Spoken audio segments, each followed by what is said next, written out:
Hi everybody, it's Jamie. Welcome back for another Spark to Go. Today we're going to be doing the do-it-yourself memory game challenge.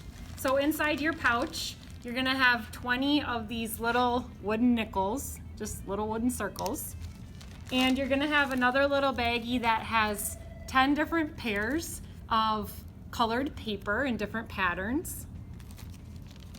And then everyone is also going to have a brush and a little bit of Mod Podge, which is just kind of like a fancy glue.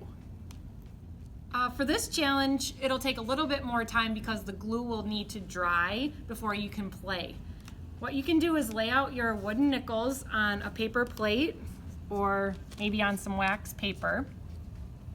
You're gonna paint a little bit of glue onto each one. You don't need very much.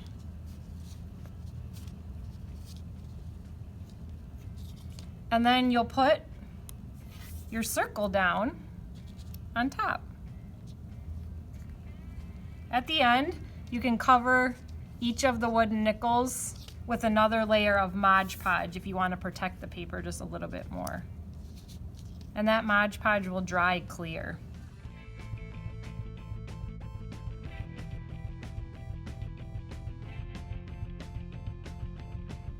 Now we'll let these dry, and when they're all done, you'll be able to flip them over and play a memory game.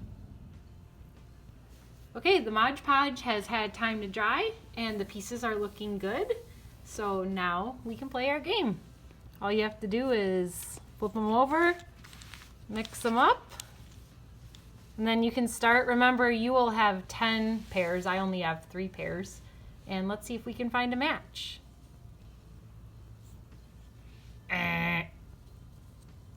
Try again. Should be able to get it this time. There, we got a winner.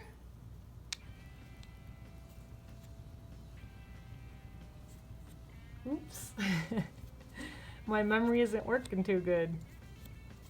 Ding, ding, ding, ding, ding. Ding, ding, ding, ding, ding. All right, we found all 3 matches, and I hope that you enjoy this do-it-yourself memory game.